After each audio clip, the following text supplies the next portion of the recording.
Okay, Hossein, let's kick off and just give yourself a short introduction. But before you do, I just want to point out to the audience that Hossein had just successfully defended his PhD thesis. It was a week ago or 2 weeks ago. It was very recently, and he completed it in record time. So, congratulations on that. Thank you, Ross. Thank you so much. Good afternoon, everybody.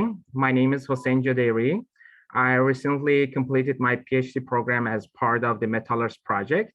My thesis has focused on developing novel multifocusing algorithms for imaging crystalline seismic data acquired over complex geology.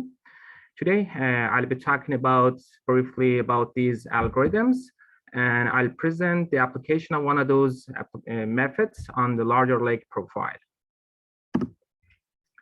The Metallers project collected more than 1,000 kilometers of reflection seismic profile along the existing crooked roadways over hard rock geological settings in the Superior province of Canada. The main challenge regarding the application of conventional seismic imaging methods is low quality of field records due to dispersion and scattering of seismic waves, noisy environment, and weak reflectivity.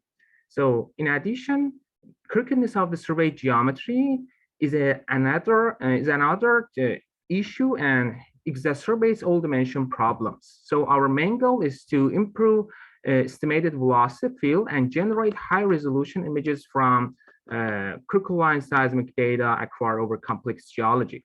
In order to address all dimension problems, we have developed two novel algorithms, including 2.5 dimensional multifocusing and 3D generalized spherical multifocusing algorithms. Let's quickly review the theoretical and technical challenges imposed by crystalline seismic geometry. The schematic figure on the left shows a crooked survey geometry acquired over a dipping interface with both inline and crossline dip components.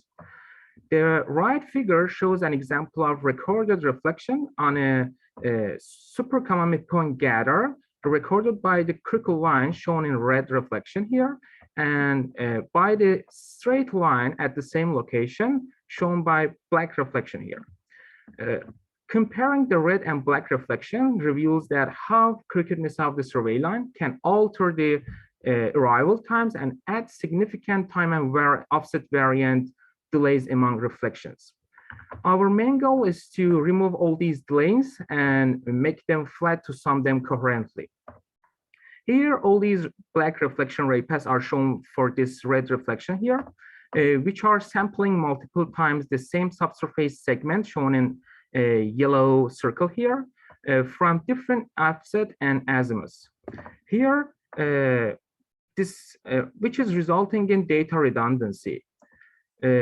So unlike the 2D survey, all these reflection ray paths do not reside in the vertical imaging plane and take shortcuts passing around behind or in front of this plane, which cause out of plane reflections.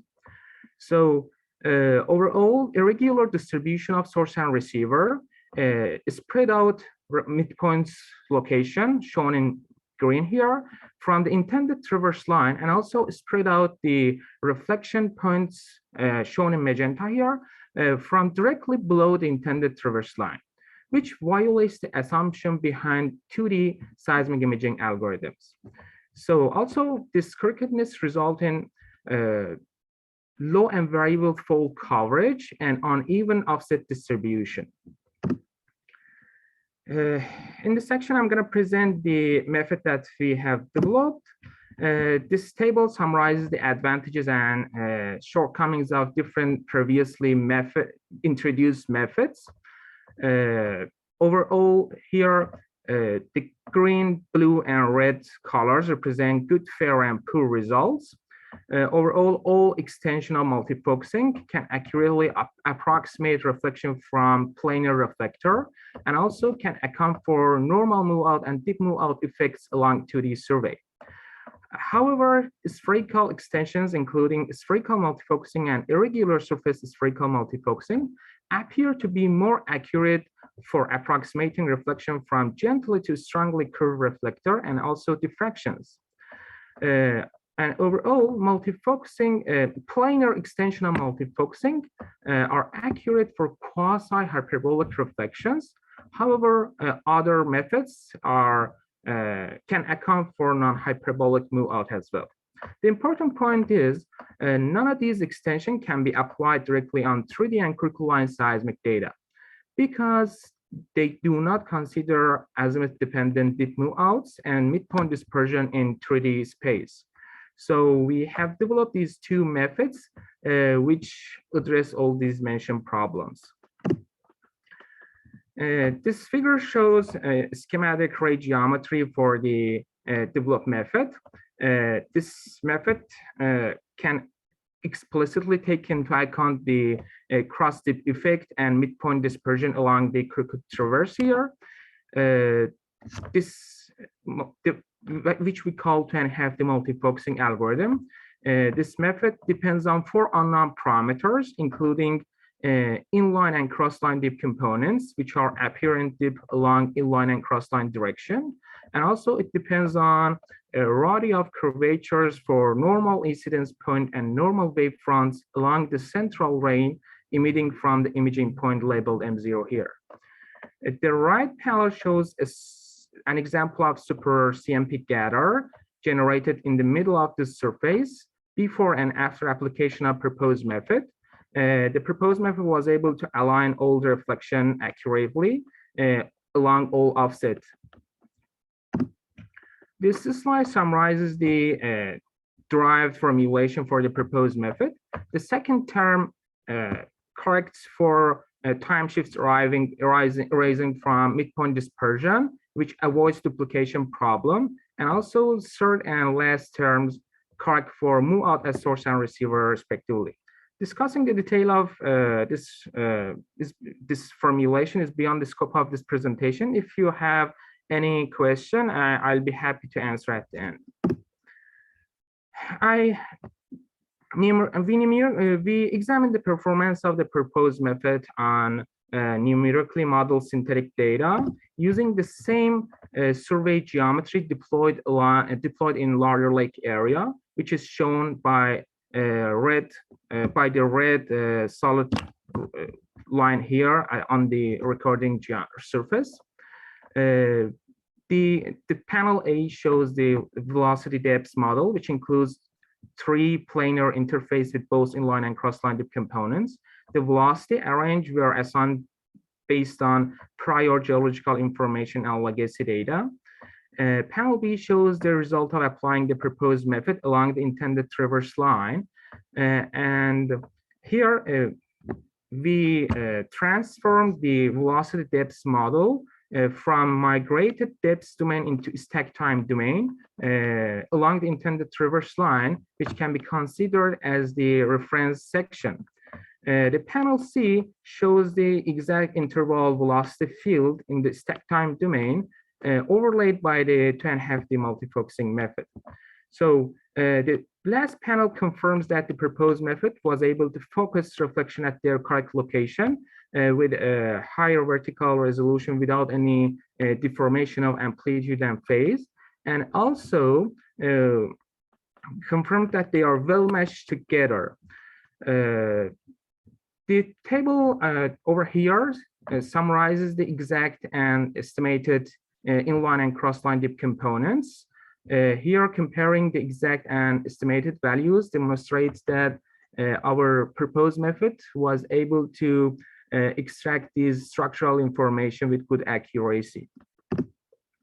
In this section, I'm going to present the application of proposed method on the larger lake crooked transect with subsurface complexity. This figure shows the geological map of the study area. The blue line shows the survey geometry used for regional seismic survey termed R1. And overlying this in red shows the location of survey that was deployed for high resolution seismic survey termed R2. The high resolution surface is located between Cadillac larger deformation zone in the north and Lincoln Nipissing shear zone in the south. This slide shows midpoint distributions that colored by offset along the crooked traverse and the intended traverse line that's used for different processing algorithms. And also this slide compares the data points that used for multifocusing shown in the right side compared to other workflows shown on the left. Here in the panel A, the midpoints are shown for the sources that deployed along R2 line, but receivers were activated along R1 plus R2 R2 line. Here, the blue solid line is the processing line used in DMO stack, and this dash yellow slalom line used in pre-stack time migration method. The black rectangle marks the area that has been considered for S+3D migration. However, in the panel B, the midpoints are shown for the source and receiver that deployed along the just R2 line. And we excluded the receivers and traces that recorded by R1 receivers, which is beyond the R2 line. This strategy reduces the volume of data, which challenge the performance of the proposed method. However, on the other side, removes data and reflections with far offsets where the reflections are becoming non-hyperbolic. Here the blue solid line shows the intended traverse line used in 10-half the multifocusing, which generated based on the location of midpoints using low-order polynomial regression method, which reduces the effect of midpoint dispersion. This is an example of field records before and after application of signal processing and statics correction, and shows how challenging it can be to extract coherent reflection from this low-quality field record. All these black arrows indicating the extracted signals which are not visible prior signal processing. After pre-processing and building optimal supercommon midpoint gathers, we used differential evolution global optimization algorithm to estimate optimal Wavefield parameters.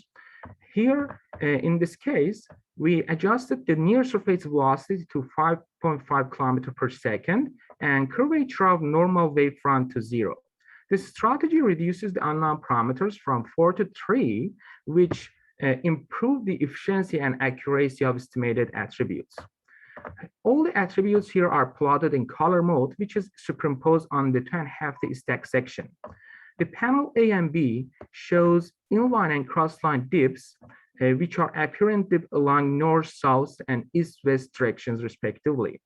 For example, the main reflection packages at 2.5 the second has inline and crossline dips of about 15 degrees to the north and 10 degrees to the east.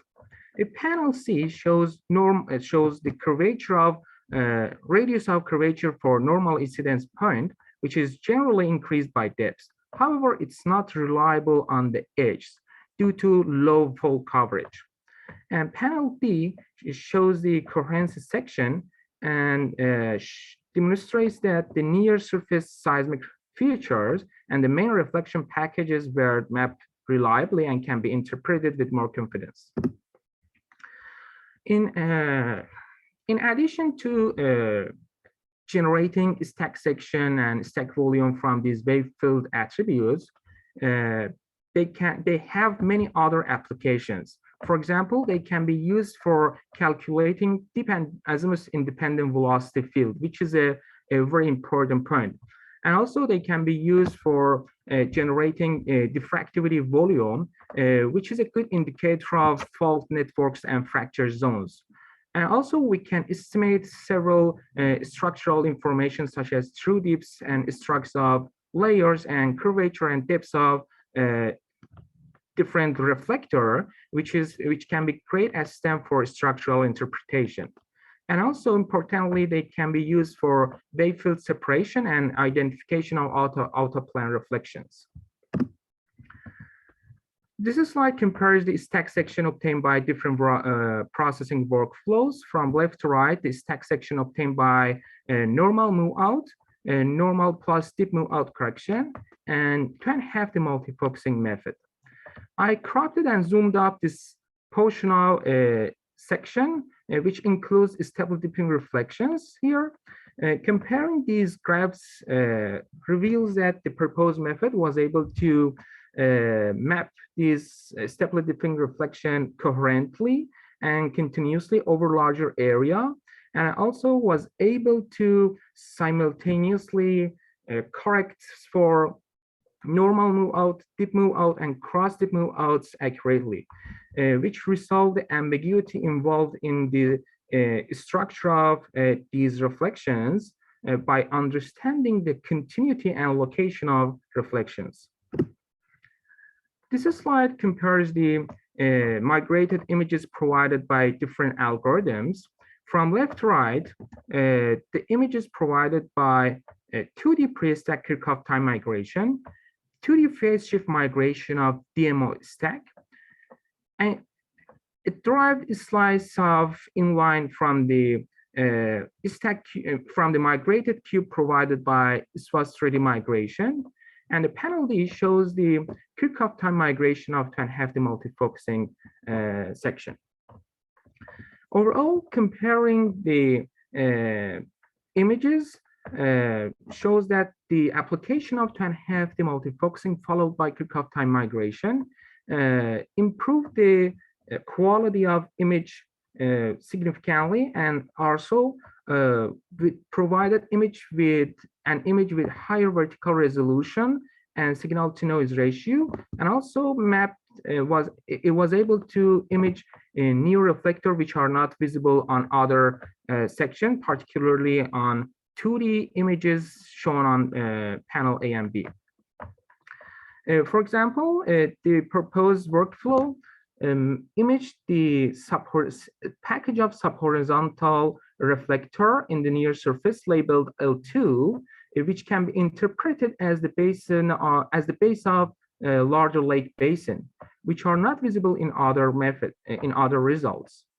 And also, it was able to bring to focus near reflectors labeled by L6, L7, and L8, and properly image the main reflection package at 2.5D second. Overall, this was 3D migration was able to delineate the extension of some subhorizontal reflector in the near surface. However, it wasn't able to properly image the stable dipping reflectors at 2.5D second. So it motivated us to apply a multifocusing on crystalline seismic data, particularly in larger lake area, to produce 3D stack volume rather than generating stack section along 2D traverse line. So here, application of 2.5D multifocusing method along 2D traverse line partly imaged the near surface structures, however, couldn't fully resolve the complexity associated with this tight folded structure in the near surface. So it motivated us to develop another methods that we called it 3D generalized spherical multifocusing method to produce 3D stack volume from crystalline seismic data. This can be applied over data that acquired with irregular topography with complex subsurface geology, and it can account for non-hyperbolic move out effects as well. So we will be able to apply this method to whole offsets, including near and far offset reflections. In order to develop mathematical concept of this method, we borrowed the idea of ellipsoid collision detection from robotic science. Here, for a sphere is fitted to the subsurface structure to approximate its structure locally, and also for simulating the reflection ray paths, we fitted a spheroid with focal points sought at source and receiver locations. So the problems of finding reflection ray paths and time from gently and generally curved reflector turns into finding tangency point between a sphere and an ellipsoid. So this strategy allowed us to develop 2D spherical multifocusing to the most general form. So as a future research work, I will working on applying this proposed method on the larger lake transit, which I'm counting down to see the result. So as summary, we have developed two novel algorithms to improve the resolution of stack sections, which both method can be applied on crystalline and 3D seismic data with arbitrary recording geometry. Both methods can simultaneously correct for normal move out and 3D azimuth-dependent dip move out effects simultaneously, and can transfer pre-stack multi-coverage seismic data into a true representation of zero offset Wavefield. And also 3D generalized spherical multifocusing can account for the variation of source and receiver elevation. So it can be applied directly on data that collected over irregular topography without prior source and receiver statics corrections. And both methods can provide useful and valuable structural information, such as true dips. And overall, the numerical tests and application of those methods on different real data examples confirms the robustness and effectiveness of the proposed method compared to conventional methods. And this is the list of references that I cited in this presentation. Finally, I would like to express my sincere appreciation to my supervisors and also to Dr. Cheraghi for providing pre-processed data and the results of different workflows. And finally, I would like to acknowledge the Metallers project for generously support my project. Thank you so much. Great, thank you very much, Hossein. Do we have any questions? You put your hand up. Richard put one into the chat here. From Richard Smith, thank you for your talk. What improvements do you expect from the 3D multifocusing applied to Larder Lake? Sorry, can you please repeat the question? What improvements do you expect from the 3D multifocusing applied to Larder Lake? Actually, we tested on a 3D data set, and we got a result with significantly improved signal to noise ratio and improved signal to noise ratio and vertical resolution. And actually, I can show one of these examples which apply on other seismic data. In just a second. So for a guy like me that's putting lines on one of those sections and trying to interpret it with respect to the geology, what would the impact of that processing be? Would it be clearer data? Definitely, because it can account for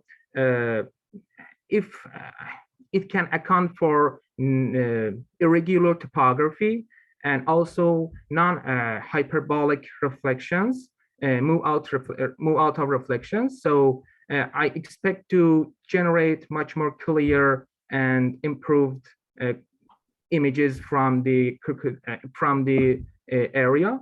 And also, I think it will be able to resolve the complexity associated within the near surface, because in this new method, we parameterize the new algorithm using a different methodology, including we parameterize the new formulation on optical domain as well as effective medium, which allows us to account for heterogeneity with different strategy and mechanism. So it will be it allows us to to be able to generate more reliable images from crooked seismic data. So saying, were you doing that just on the R2 line at Larder or also the R1? I think I will apply on just R2 line because it's high resolution, and also we will focus on top 4 second, which and just upper crust. Okay, but it's not a very crooked line.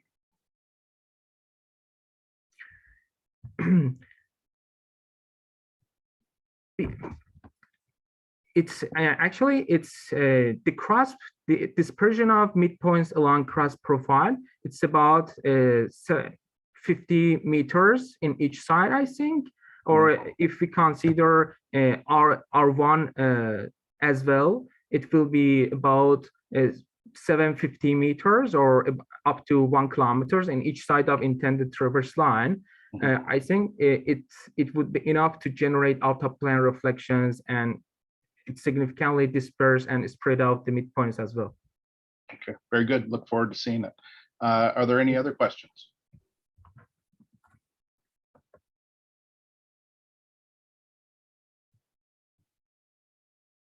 Okay, I think you're off the hook.